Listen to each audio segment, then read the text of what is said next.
Ora, viva de novo, seja muito bem-vindo ao programa Vidas com Alma. Eu sou o Rui Ferreira Amaral, da Fundação São João de Deus, e connosco temos hoje o Padre Duarte da Cunha. Seja muito bem-vindo, Sr. Padre, que traz a sua alma curiosa. E como nós neste programa andamos atrás das almas, diga-nos porque é que a sua alma é curiosa, por favor. Acho que desde pequeno, quando me perguntaram como é que eu iria identificar a minha alma, acho que desde pequeno tenho este desejo de um bocado científico. Se eu não fosse padre, era cientista ou engenheiro eletrónico, andava sempre nas curiosidades de como é que as coisas funcionam. E isso depois, trazendo para a vida pastoral e para a teologia, faz-me também muito curioso da vida, da fé e da doutrina da fé e de estudar sempre. E depois, no lidar com as pessoas, isto também faz-me sempre muito estar atento, perceber as pessoas. É um grande mistério, cada pessoa é muito misteriosa. E, portanto, se eu definir, eu tenho um certo gosto, modéstia à parte, mas um certo gosto em tentar perceber a realidade que tenho diante de mim e as pessoas que têm diante de mim. Mas se eu tivesse de definir um bocadinho, diria assim, a minha alma pode ser curiosa, não digo cusca, no sentido, não é que eu esteja interessado nos detalhes, isso não, às vezes desinteressa-me dessas coisas, mas de entrar nas diferenças, nos jeitos, e depois no mistério da fé. Assim, isto é, se tentar estudar qualquer coisa nova na teologia, e depois não tenho muito tempo, portanto fico sempre com o desejo de saber mais. E também fico sempre curioso, porque nunca mais lá chego ao fim. Não é? É um caminho que vai fazendo. Quer dizer, Padre Duarte, que se não tivéssemos à nossa frente um sacerdote, teríamos um psicólogo, um psiquiatra? Um engenheiro eletrónico. Certamente. A mexer em coisas pequeninas.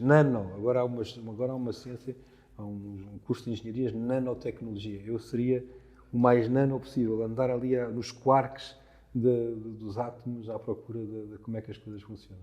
Vamos atrás desse espaço pequeno de início que nos está a falar e ajude-nos a encontrar o sítio onde nasceu, quando é que nasceu, onde é que nasceu, e se não se importar, perguntar mesmo em que data é que nasceu. Nasci no dia 1 de junho de 1968.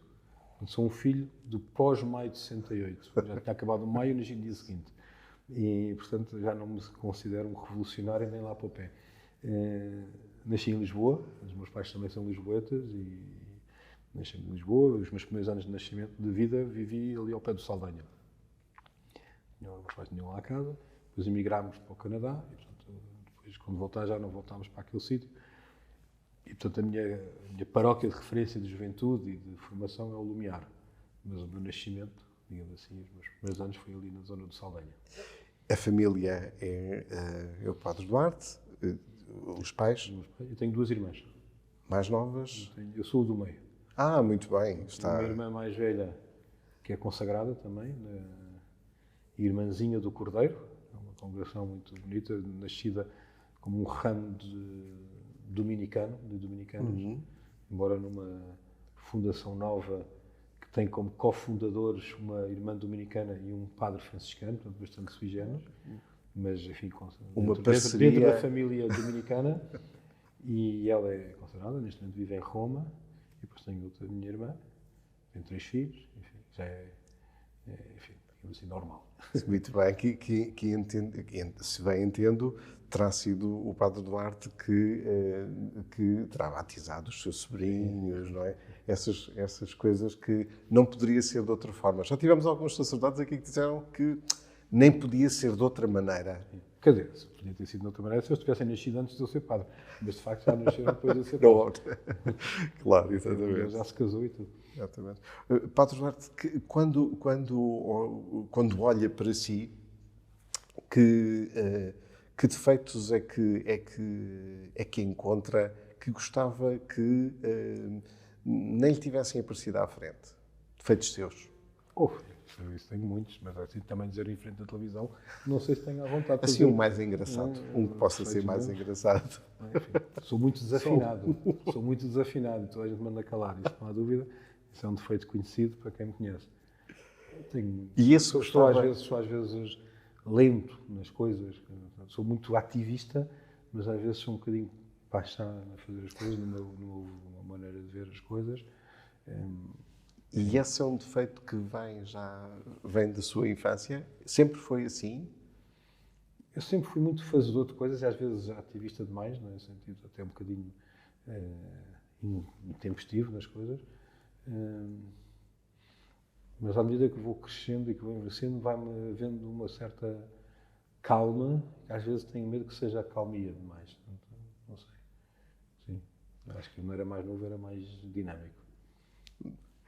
Sobre o percurso escolar, foi feito cá em Portugal porque disse que emigrou? Tenho uma vida, antes de entrar para o seminário, tenho uma vida escolar bastante Animada. Saltitante. Sempre tranquila, mas saltitante por razões externas. Né? Fiz a primeira classe cá, depois fui para o Canadá com os meus pais, emigramos para o Canadá, em Montreal, onde fiz a segunda classe numa escola onde se aprendia francês ao mesmo tempo que se ia estudar.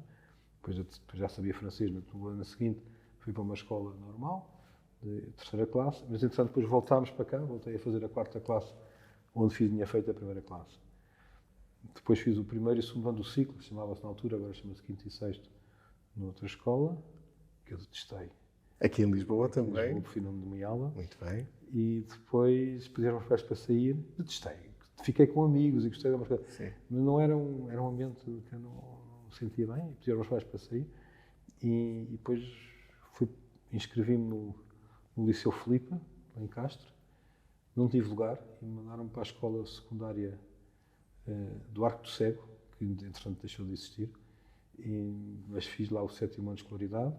No ano seguinte, essa escola, que apesar de ter um edifício muito velho, tive que fechar, e portanto fui para o Filipe de Lancastre, então, e fiz o 8º e o 9º.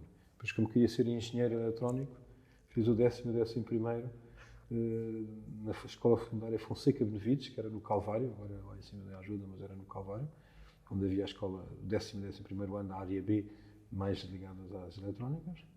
Depois o 12º voltei a fazer no Liceu Filipe. E depois fui para o seminário, portanto... Posso dizer que Lisboa é o seu espaço de recolhimento, vamos dizer assim, ou é melhor escolhermos um sítio em concreto? O sítio onde se sente... Eu gosto muito de viver em Lisboa, tive saudades, fui viver já há vários anos fora de Lisboa ao longo da minha vida, não só no Canadá, mas depois também em Roma e na Suíça. Mas Lisboa não me sinto bem. Desde pequenino fomos passar as férias, a minha família passava as férias, meus pais conheceram-se e passámos as férias sempre, toda a vida lá, na Praia dos Maçãs, que é um bocadinho assim onde a gente chama a nossa terra, onde eu vou descansar, enfim, bem podendo. Fantástico, bom sítio, sem dúvida, não há dúvida. Eu ia perguntar-lhe se é aí então o seu espaço, o seu sítio seguro, o sítio onde nos encontramos connosco. Isso eu fui habituando, olha, como fui já mudando de casas muitas vezes na vida, nunca vivi 10 anos, mais de 10 anos numa casa, e já estou com 55, portanto, é onde eu vivo, é onde eu tenho esse espaço seguro. Não preciso, quer dizer, vai mudando conforme as circunstâncias. Mas o mais importante, que é o Padre Duarte, portanto, é sempre o Padre Duarte que vai, portanto, sim, o seu espaço... O meu espaço é onde eu estou. Assim. Gosto de voltar para casa, aquilo que a gente chama casa, mas neste momento a casa é na Paróquia de Santa Joana, é ali, chega a casa. É muito importante voltarmos a casa. Em casa, às vezes eu digo na brincadeira, mas é um bocado verdade, é onde nós nos podemos pôr de chinelos, que é como quem diz, estou à vontade. Certo. Estou à vontade também para mim e diante da família ou diante, neste momento, dos colegas. Portanto, estamos em que somos nós mesmos, com toda, claro que se vivemos com outros temos que viver com regras, claro, mas vivemos em casa, não é? E temos o nosso espaço, não precisa ser muito ou pouco, ou rico ou pobre, precisa de ser o sítio onde eu estou à vontade, não é? Padre Duarte, imagino com esta família, com o pai e a mãe e as duas irmãs, estando no meio, haveria de ser, alguma delas seria, eu não diria a sua confidente, mas aquela pessoa que é mais íntima. Isto tem a ver com as próximas perguntas que lhe vou fazer acerca da sua vocação, não é? Mas, no fundo, alguma delas era a irmã confidente. Eram duas irmãs e eu era o irmão. Eu tinha o meu quarto, elas tinham o quarto delas. São duas irmãs muito diferentes. Eu não sei se era mais confidente de uma ou de outra. Tinha para umas coisas, para outras coisas. Muito inteligente, Não, sem dúvida. Sim, sem dúvida. Não consigo dizer. Gosto, graças a Deus, damos muito bem e gosto imenso, imenso das minhas irmãs, mas não. E ao longo da nossa infância, sim. E somos muito próximos, quer dizer. Da minha irmã mais velha fazemos 14 meses de diferença e da minha irmã mais nova 11 meses de diferença. Portanto, em 2 anos nascemos os 3, portanto somos muito próximos. Muito bem. Tenho aqui dois desafios para lhe pedir que nos ajuda para conhecermos um bocadinho mais e, no fundo, também para criar aqui mais um outro ponto de conversa. A escolher entre estas duas, e se puder mostrar, agradecia, o que é que escolheria? Portanto, entre estas duas bebidas, o que é que lhe poderíamos oferecer? A cerveja. Mais a cerveja? Sim. Gosto imenso de vinho, dentro de uma coisa, mas a cerveja, eu muitas vezes, a cerveja é capaz de me fazer a experiência de dizer quem inventou isto deve ter rezado muito. Quando as cervejas vieram dos mosteiros, eu faço sempre a cerveja. É verdade que o nosso senhor também bebeu vinho e não bebeu cerveja, mas a cerveja é de facto refrescante. O vinho acompanha uma refeição, mas... Muito bem. É um homem de cerveja, podemos contar consigo para uma boa cervejinha fresquinha no verão. E a segunda, esta segunda, no fundo, é também um pedido de destino, não é? Qual seria o destino que escolheria mais facilmente? Fátima ou Santiago de Compostela? Quer dizer, Fátima é Fátima. Conto-lhe isto uma vez. Eu estudei em Roma, depois de ser ordenado padre, e tive lá um colega de Cuba. E estamos nos anos 90, ainda o Fidel Castro em plena força. E ele pede-me para vir conhecer Fátima. E eu, também. Portanto, combinámos, a seguir ao Natal, eu veio e fico em casa dos meus pais, comigo, e depois meus pais emprestaram o carro e fomos para Fátima. No dia seguinte, quando diz que é Fátima, estamos em Fátima. Tu sabes que em Cuba não há uma família cristã que não tenha nem que seja escolhidas uma imagem de Nossa Senhora de Fátima e eu estou aqui em Fátima. Que sorte, que graça.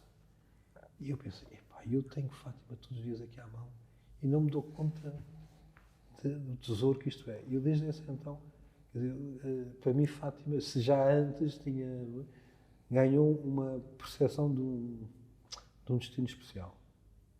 Claro que isto não nega, quer dizer, tive experiências em Santiago de Compostela, nunca fui a pé a Santiago de Compostela, é uma coisa que gostava de fazer, mas nunca aconteceu ainda.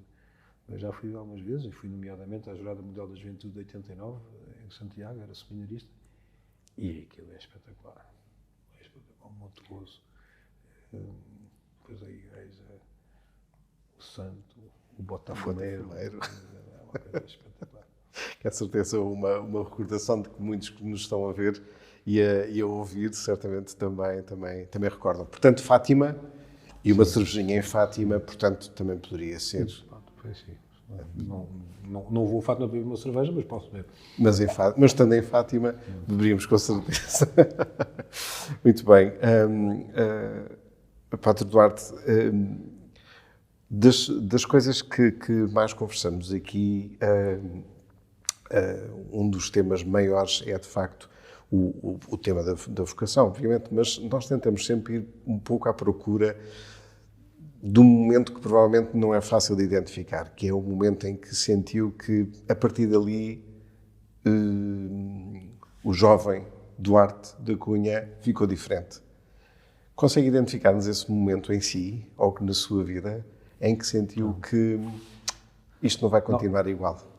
Na minha vida, às vezes, houve uma altura que tinha assim inveja, santa inveja, daqueles testemunhos de conversão forte. Há um antes e um depois.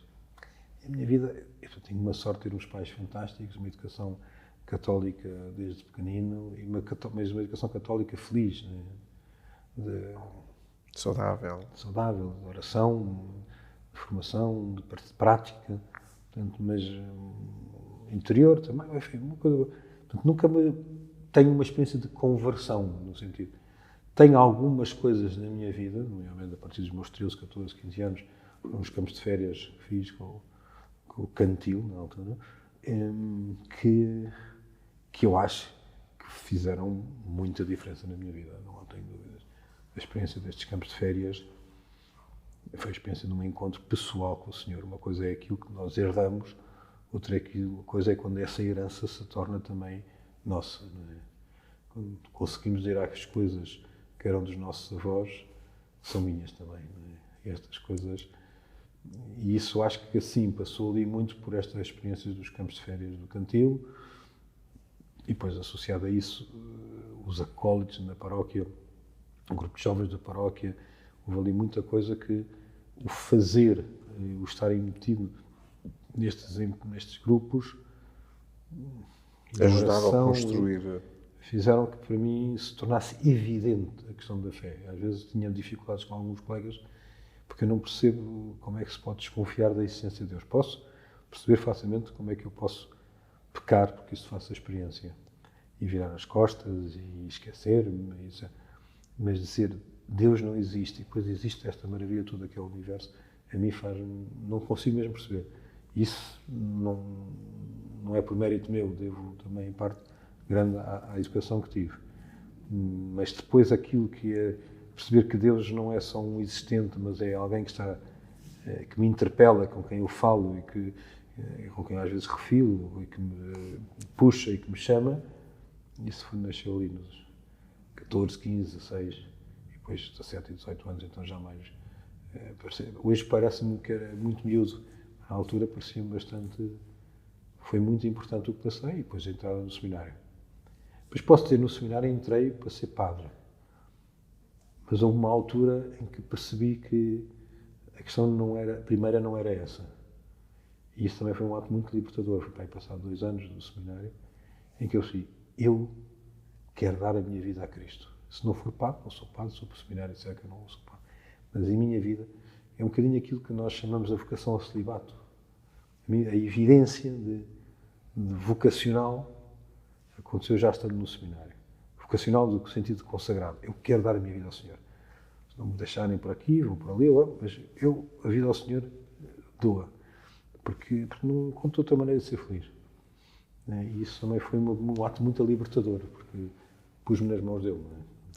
E este momento que o Padre Duarte está a contar-nos, como dizia bem, nós encontramos às vezes noutros sacerdotes de maneira diferente, uns porque escolheram, uns porque ouviram a sua vocação mais tarde, ou outros porque desde muito pequenos que brincavam às missas, estas coisas assim. O que eu sinto na conversa com o Padre Duarte é que dá a sensação que é uma estrada tranquila, que vai seguindo o seu caminho sem grandes pedras, sem grandes sobressaltos. Não tive os meus problemas, as minhas dúvidas, as minhas crises. Eu ia perguntar isso mesmo, se há alguma dúvida que nos pudesse contar. Juvenis, dúvidas de fé ou vocacionais assim fortes, graças a Deus não tive.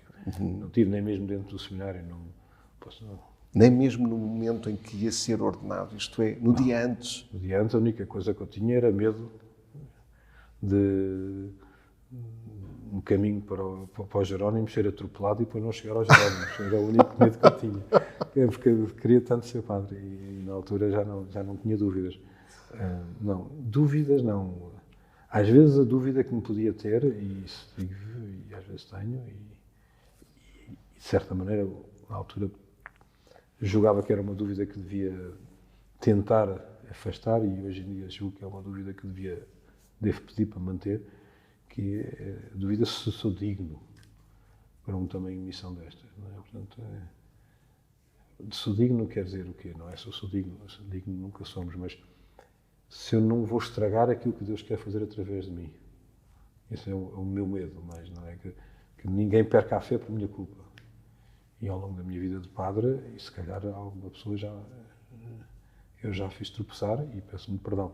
Mas esse é o medo, porque a coisa é mesmo muito grande, é o destino, é a vida da fé das pessoas que está em jogo. E nós somos frágeis, eu sou frágil. Então isso quer dizer que no dia da ordenação deixou de ter receio de não ser ordenado e passou a ter uma responsabilidade muito grande. Sim, porque era ordenado. Sim. Estou a ler bem? Sim, exatamente isso. É a responsabilidade. E agora o que é que eu faço? E a responsabilidade e ao mesmo tempo a gratidão. A gratidão de ser padre. Ainda hoje estive a confessar uns miúdos num colégio e depois à saída, ela disse adeus à diretora e ela disse, então, eu disse, isto é a melhor vida que há no mundo. Entrei neste colégio e saio 1 hora e tal depois e ele está melhor do que estava antes, porque eu confessei e a malta ficou perdoada dos pecados, portanto há mais graça neste colégio por causa da minha ação. Eu não fiz nada especial e, no entanto, não há vida melhor que esta. E, de facto, a nossa vida é uma graça imensa, não é? O podermos dar estes sacramentos também tem muitos momentos difíceis e duros, mas em geral é um grande espetáculo de graça. E neste percurso vocacional que vamos fazendo todos os dias também, não é? Porque mesmo depois de ter encontrado a sua vocação, nós vamos renovando, e acredito eu que vamos renovando também todos os dias esta certeza e incerteza, não é? A certeza com que tentamos fazer todo o dia e a incerteza com que nos deitamos à noite. Eu tenho à vista da minha cama, uma cômodazinha, uma fotografia da minha ordenação, que sou do António Ribeiro, que foi quem me ordenou, impor-me as mãos, e é com frequência, não digo todos os dias, mas que olho para lá, não te esqueças que és padre. Não é? E isso é uma gratidão, e ao mesmo tempo dizer, esta é a tua vida. Não é só a tua missão, no sentido de as coisas que tens que fazer, és tu. Tu és padre. É? Tu és do Senhor, tu és de Deus, e tu és para Deus, e tu és para levar Deus aos outros. E quantas vezes eu, se calhar, não fiz tudo como devia ser. Isso, peço-me esse perdão. Houve alguma dúvida que nunca ficou respondida neste percurso vocacional todo? Alguma dúvida que nunca ficou... Eu concretizo com uma coisa engraçada. Digo eu, houve alguma... Perdão-me a brincadeira. Alguma namorada que não chegou a ter o Duarte como marido? O celibato é sempre um desafio cotidiano. Gosto de ver o seu sorriso. O celibato é um desafio cotidiano. Eu entrei para o seminário com 18 anos, tinha tido uma namorada e 2, enfim, pequenos namoros, uma mais séria, muito querida.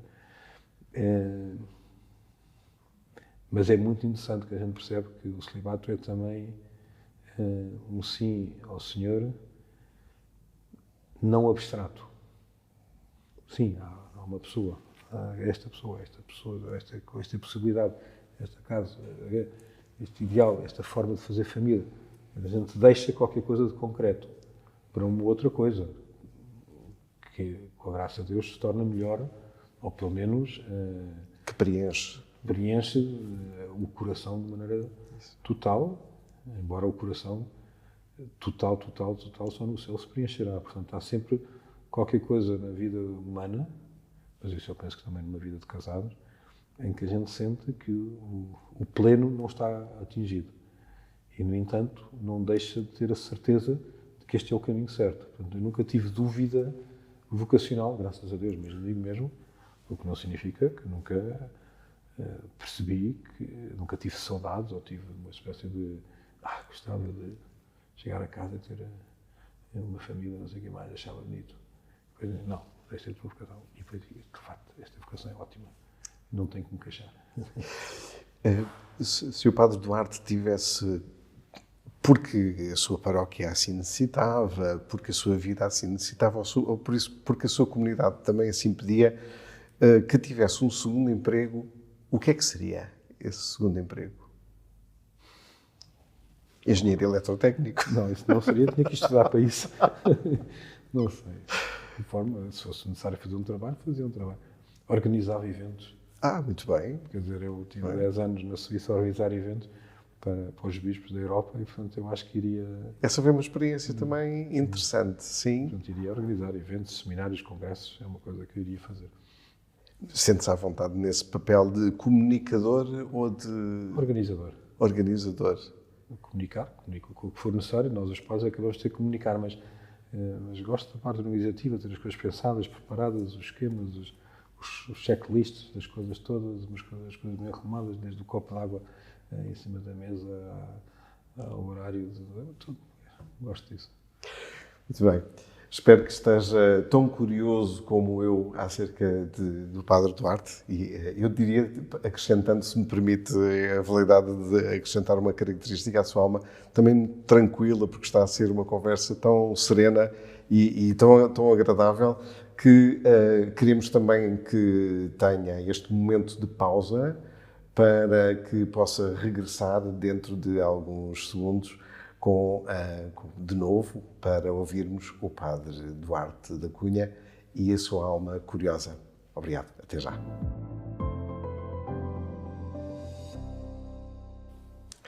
Seja muito bem-vindo de novo ao programa Vidas com Alma. Estamos a conhecer uma alma curiosa e espero que esteja também mais curioso em conhecer um pouco mais do Padre Duarte da Cunha. Padre Duarte, a sua paróquia, neste momento, é a sua missão. A minha missão é ser padre. E em Lisboa, neste momento, a paróquia é uma das missões que o Sr. Patriarca me confiou. A paróquia são pessoas envolvidas. Além disso, também me confiou outras missões, a pastoral da família da Diocese e outras coisas que vão aparecendo também entre grupos de amigos, de movimentos, que vão pedindo. Portanto, eu acho que a minha missão é ser padre para aquelas pessoas que eu tenho. A paróquia é certamente o ponto central, digamos assim, onde tudo se acaba por concentrar, mas confesso que vejo o todo, não vejo só... A paróquia não é claramente só um trabalho, é um bocadinho mais família do que trabalho, mas é também onde trabalho muito tempo. Claro. Esta paróquia, esta em concreto, esta onde está agora,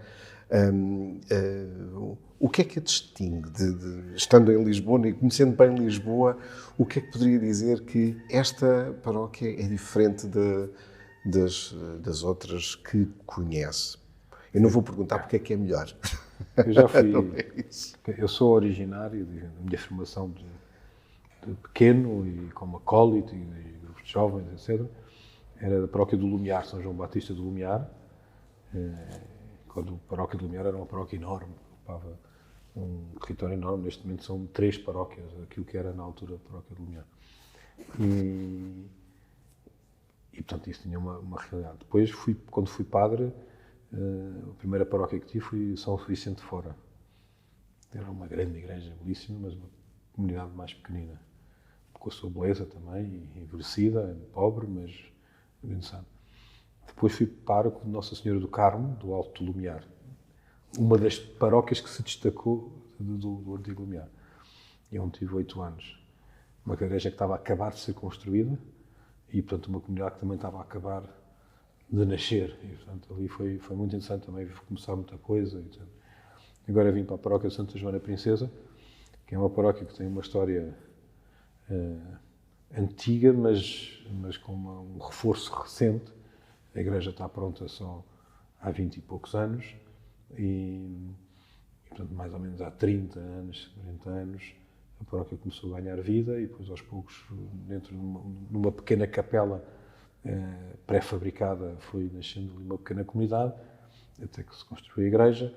É uma pequena paróquia em termos territoriais, é uma pequena paróquia, dentro da cidade de Lisboa deve ser das mais pequenas da zona das Avenidas Novas, mas como é bastante central, etc., acaba por ter ali, reunir muita gente e, portanto, é uma paróquia viva, diria assim, pelo menos puxa pelo pelo, mas é uma paróquia bonita, muito familiar, não é uma paróquia muito cheia de serviços, não, é uma paróquia relativamente pequena nesse sentido, muito familiar e muitas relações familiares. Eu acho que estou nas 7 quintas. Que desafio é que acha que ela que vai ter nos próximos anos? Não estou a pedir que faça futurologia, não é? Mas, no fundo, quando olha para esta sua paróquia, como é que a vê daqui a 10 anos? Daqui a 5 anos? Eu acho que eu responderia a essa pergunta mais do que só sobre a paróquia, sobre a pastoral em geral, sobre a vida cristã, a vida da fé na cidade de Lisboa, daqui a 10 anos, como é que vai ser? É uma grande incógnita, porque como é que vai estar o mundo daqui a 10 anos, não é que ninguém mesmo sabe. Porque há umas coisas que são desenvolvimentos tecnológicos, inteligências artificiais, tecnologias cada vez mais avançadas, que alteram a maneira como nós nos relacionamos com a realidade e uns com os outros e connosco. E, portanto, o que é que vai acontecer nos próximos 10 anos? Há aqui qualquer coisa de incógnito que estou curioso de saber como é que vai ser, não há dúvida, tenho um desejo de saber, mas também tenho algum receio, não nego. Mais a partir da fé e a partir da relação com o Senhor, eu vejo que há um perigo grande de uma certa secularização ainda maior da maneira de viver, de um viver tão tecnologicamente que a certa altura nos esquecemos da relação com Deus e com o amor e com a verdade, com coisas que são mais essenciais, ainda que menos superficiais e, portanto, menos imediatas. E isso tem algum medo. E acho que estas paróquias, como a minha, podem se tornar lugares onde as pessoas só por lá passam, não é? E não constroem comunidade. No sentido de comunidade. Não há uma pertença comum. Por outro lado, e isto é paradoxal, mas eu acho que é verdade também, a minha sensação é de que desde há 30, 40 anos a secularização vai sendo vencida. Parece estranho, ao contrário do que... Mas hoje Deus já não é tão objeto de discussão. Ou é irrelevante para a maioria das pessoas, ou está convive perfeitamente com tecnologias, com a sociedade de hoje, os mais novos não têm nenhum problema de serem engenheiros ou informáticos e de serem profundamente devotos, de se ajoelharem diante do Santíssimo e de rezarem com devoção e ir a Fátima a pé. Portanto, esta percepção de que Deus tem um lugar na sociedade moderna está-se a tornar, a meu ver, também muito interessante, e isto pode dar um boom espiritual daqui a uns anos, assim a Igreja esteja pronta não para ir atrás do mundo, mas para propor ao mundo aquilo que é a proposta da Igreja, que não é dela, é de Cristo. Isso é uma coisa... Eu vou aproveitar este salto que acabou por dar aqui na nossa conversa e fazer-lhe uma das questões que, na verdade, eu tinha preparado aqui para a pessoa certa. E eu acho que o Padre Duarte pode ser essa pessoa certa. Pode ajudar-nos a perceber o que é a fé? Aquela definição rápida, que a gente pode dizer que a fé é uma relação com o Nosso Senhor, com Deus vivo. Portanto, não é só acreditar que Deus existe, isso não é fé, isso a razão é capaz de chegar a essa conclusão, assim a razão esteja minimamente liberta dos preconceitos e das desconfianças, mas a Igreja tem dito sempre, e eu acho que é uma coisa que é bastante evidente, que a razão natural é capaz de chegar à conclusão da existência de Deus. Portanto, a fé não pode ser classificada como dizer que Deus existe. Este Deus que nós acreditamos que existe, ou que nós reconhecemos que existe pela razão, no entanto, comunica-se connosco, comunica-nos, revela-se. E aqui é que entra a fé. A fé entra quando há uma iniciativa de Deus que quer entrar em comunicação, em contacto connosco. E nós somos desafiados na nossa inteligência, mas também na nossa liberdade, na nossa vontade, na nossa adesão, a dizer sim. Sim é uma relação, não é só sim é uma informação. E é nesta relação que nós, por um lado, aprendemos, e há uma doutrina. E, por outro lado, experimentamos, e há uma vivência. Jesus, raramente, se pode dizer que Jesus diz, senta-te aqui que eu te vou ensinar. Também disse, de vez em quando. Mas, normalmente diz, vem e vê, vem estar comigo e vais aprender. Portanto, esta experiência de convívio com Jesus é o que é a experiência mais profunda da fé. E a fé cristã é com Jesus. Podemos dizer que uma fé judaica é a aceitação da revelação de Deus, tal como foi feita no Antigo Testamento. Mas quando Jesus chega, e é a plenitude da revelação, é com ele agora que se joga tudo aquilo que antes se jogava com uma história, agora é com uma pessoa.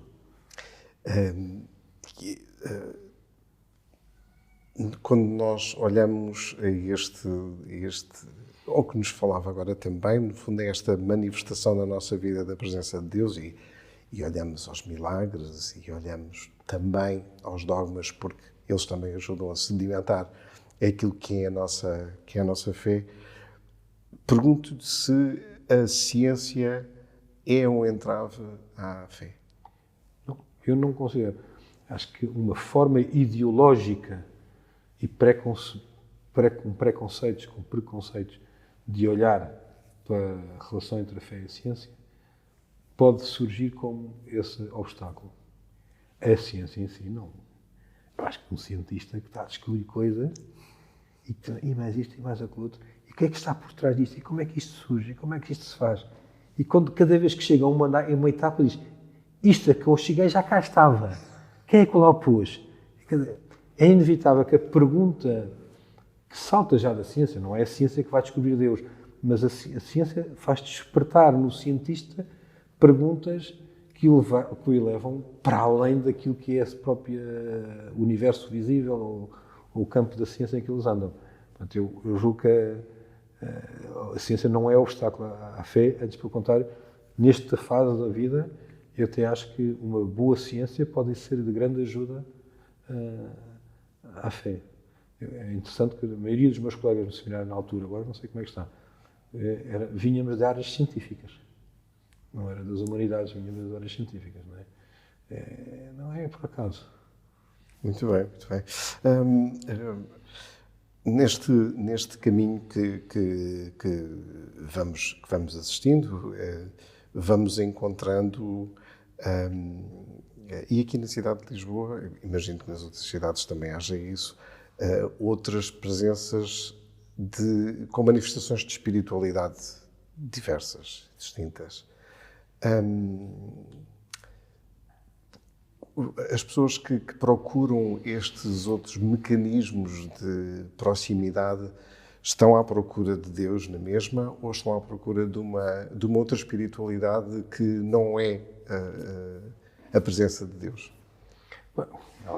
No fundo do coração, à procura daquilo que também eu e você está à procura, estamos todos à procura, que é de Deus. Aquilo que eu digo que estou à procura, ou que as pessoas dizem que estou à procura, é que pode ser um bocadinho diferente. Mas aquilo que se de facto está à procura é de Deus, é do encontro com Deus, é do fundo daquele que é maior, como dizia o Santo Anselmo, que é maior do que a minha alma possa imaginar. Portanto, estamos sempre à procura porque queremos ultrapassar os nossos limites. E esse desejo de infinito está cá dentro, é uma exigência natural. Agora, é um facto que esta sede de uma certa vida espiritual, que é no fundo um certo cansaço também, fruto de um certo cansaço da vida material, numa vida consumista, numa vida ativa, cansativa, as pessoas precisam de parar. Isto é quase que um fenómeno psicológico, mas é reflexo de um coração que não foi feito só para o fazer, mas também para o saborear.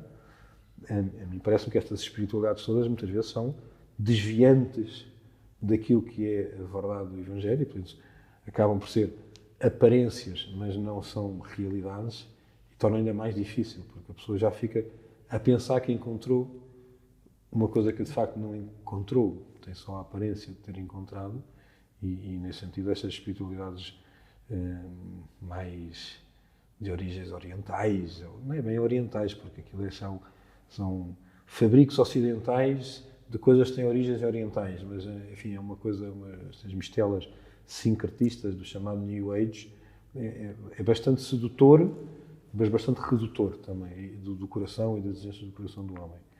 Eu, quando estive na Suíça, como dizia, durante 10 anos fui assim, secretário do Conselho dos Bispos da Europa e portanto, andei pela Europa toda a fazer encontros sobre vários temas com os bispos e com os colaboradores dos bispos, as conferências episcopais.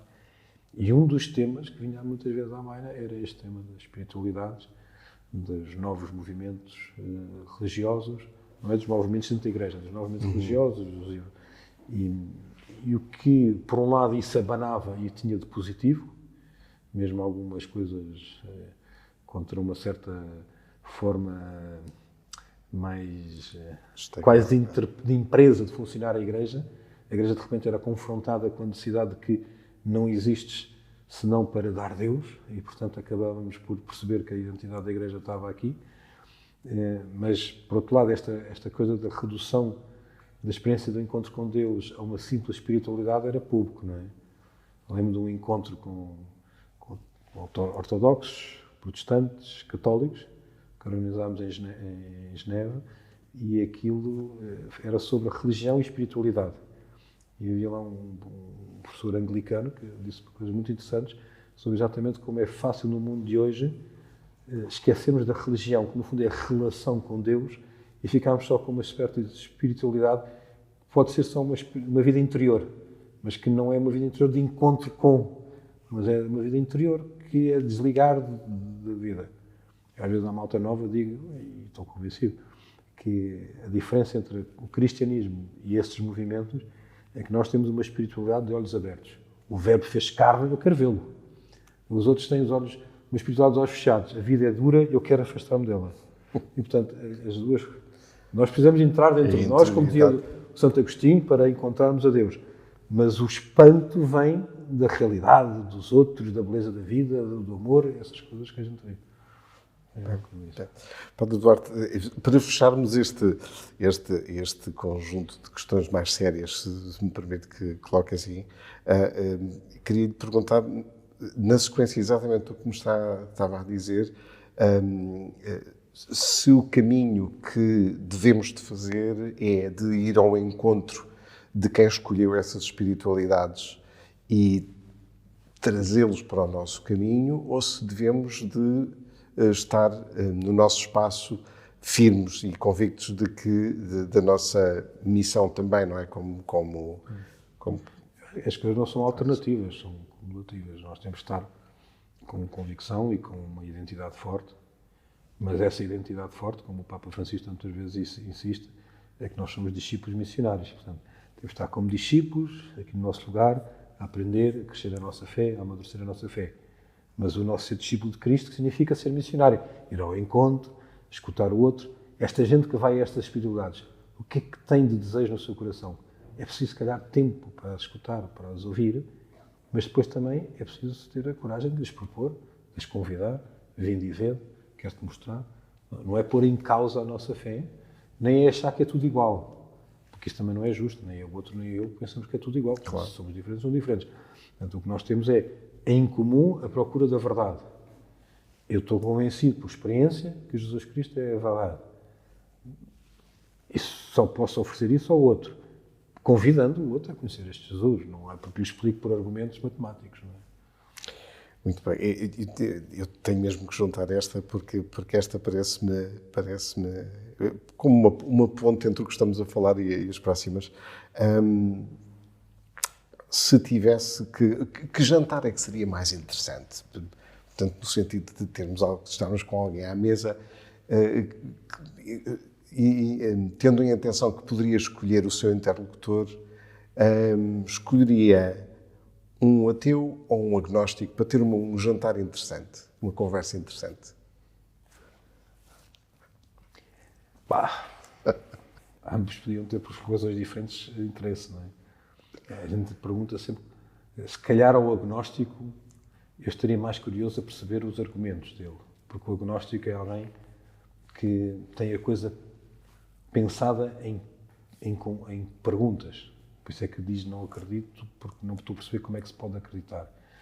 Não acredito como é que se pode dizer que se pode acreditar. Não sei como é que isso vai. Eu digo muitas vezes, o agnóstico não é tanto aquele que não acredita, é aquele que vive como se Deus não existisse, não é? Porque acha que não é possível dizer. O ateu é um homem de fé. O ateu, no fundo, é aquele que acredita que Deus não existe. Eu acredito que Deus existe. O ateu acredita que Ele não existe. Mas ele não tem mais provas do que eu. Não é que eu acredito e ele não acredita. Não, ele também acredita. Ele, sobre Deus, não tem uma posição científica e é uma posição de fé. Ele, sobre Deus, tem uma posição de fé em que ele diz não existe. E eu tenho uma posição, e que eu acho que é de experiência, de razão, que diz que é evidente que Ele existe e, por experiência, confirmo que Ele existe. Isto chama-lhe fé. Portanto, há aqui uma crença no ateu. Se calhar com o ateu iria ser mais uma diatribe. Com o agnóstico ia ser mais um diálogo. Muito bem. Não sei. Olhando às pessoas com quem nos vamos cruzando e olhando em concreto no momento da condução, queria perguntar-lhe que nós ouvimos dizer, né, que as pessoas atrás do volante às vezes transformam-se. Em quem é que se transforma quando está a conduzir?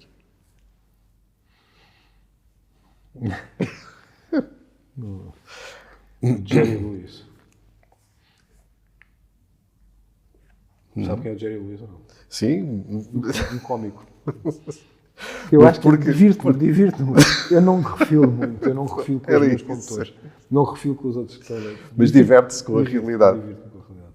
Muito bem, muito bem, muito bem. Tinha um amigo meu que me dizia uma vez, e é verdade, que pá, quando estamos no trânsito, às vezes temos 3 hipóteses. Ou irrito-me com os tipos que estão à minha frente, mas não resolve nada, eles estão ali. Ou irrito-me com o Estado que não fez as coisas, também naquela altura, não é? Ou rezo por esta malta toda. E eu acho que é isto, rezo por esta malta toda, ao menos ocupa o meu tempo. Muito bem, muito bem. O Padre Eduardo está a falar de um pormenor, e para nós temos presente uma expressão de São João de Deus que tem a ver com a questão do perdão também, que dizia, de facto, se tem de perdoar mais tarde, perdoa-te já e ficou o assunto já resolvido, não é? Portanto, há essa emergência também de passar à frente. Não posso deixar de lhe fazer uma pergunta que há pouco, quando falávamos de si, me lembrei, e que se calhar neste momento que estamos a falar nas coisas em que nos transformamos ou que não, se houve algum dom ou alguma habilidade com que claramente não nasceu e gostava imenso de ter nascido? Eu canto, claramente gostava de cantar. Gostava de ser afinado. Gostava de... Às vezes tenho a música na cabeça e gostava de cantar. E cada vez que sai para fora é uma coisa diferente daquela que estava cá dentro. Isso é muito frustrante. Fui dispensado do curso seminário, quando canto na missa... Dispensado é uma expressão gira. Dispensado. Fui dispensado, não havia lugar para mim. E fui, cada vez que canto na missa, as pessoas sorriem com um olhar ternurento, mas de troça. Portanto, enfim, gostava de saber cantar. Perdão, mais uma pergunta um bocadinho mais, voltando a só um pormenor mais sério. Todos os dias a televisão traz-nos imensas notícias e os jornais também, que são as habituais desgraças que temos a vontade de mudar a página. Seja porque nos sentimos pequenos, porque a dimensão é tão grande que sabemos que não vamos fazer a diferença, não conseguimos resolver sozinhos, e sabemos que há outros que recebem apoios para poder ajudar a solucionar algumas dessas questões. Como é que se faz um apelo a uma comunidade para ajudar numa determinada necessidade, quando essa necessidade está imensamente longe da nossa realidade? Tem que ser ponto. Tem que ser uma ponte. Tem que se deixar que está longe. E uma parte é o conhecimento, aproxima, mas ainda não chega. É preciso saber que eu, para ajudar, tenho esta ponte. Ajudo esta pessoa porque esta outra que está no meio do caminho me permite chegar a ela. E se eu não tenho estas pontes, é muito abstrato. Dar dinheiro para uma obra que a gente não sabe, não sei. Agora, dar dinheiro à Cáritas, que sei que depois tem uma Cáritas ali ao lado, que vai dar àquele... A sensação que eu tenho é que a camisola concreta sai do meu guarda-fato e vai para o corpo de alguém. Sim. E essa ponte eu acho que é fundamental. E quando a gente consegue mostrar essa ponte, as pessoas são generosas. Até lá, as pessoas são renitentes. E eu vou aproveitar para agradecer ao Padre Duarte este tempo que despendeu para estar connosco. Muito obrigado. Muito gosto. Foi um gosto enorme conversar com o Padre Duarte da Cunha e a sua alma curiosa. Aguçar a sua curiosidade também para o próximo programa. Não se esqueça que na próxima semana estamos de regresso com uma nova alma que traremos até junto de si para que possa conhecer um pouco mais do bem que se faz no nosso país, nas nossas comunidades e na vida de cada um de nós. Padre Duarte, aranhas, alturas, elevadores, do que é que foge a 7 pés? Fugir a 7 pés, eu acho que não fujo nada. Não é que seja muito corajoso, é um bocado preguiçoso. Mas Sim, aranhas farfalhudas não gosto muito, não.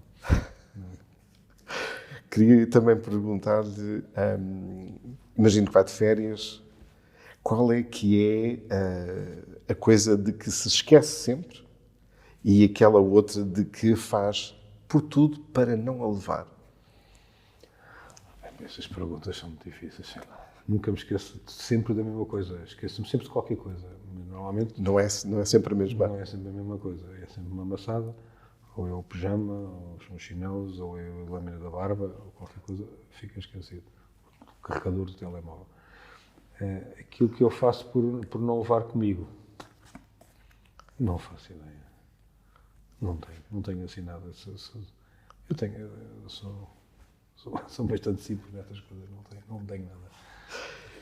Porque há pouco dizíamos que não tem o dom musical, não é? De voz musical, mas imaginando que gosta de música, imagine que estamos a fazer um casting e vamos escolher, vamos convidar figuras proeminentes da história, da nossa história, da história da Igreja, e que vamos convidá-las para serem personagens numa banda com santos. Quem é que seria o vocalista? Que tipo de música iriam tocar? Estamos a compor este grupo musical. Quem é que poderia ser? Isso teria lugar nessa banda. Pode não saber cantar.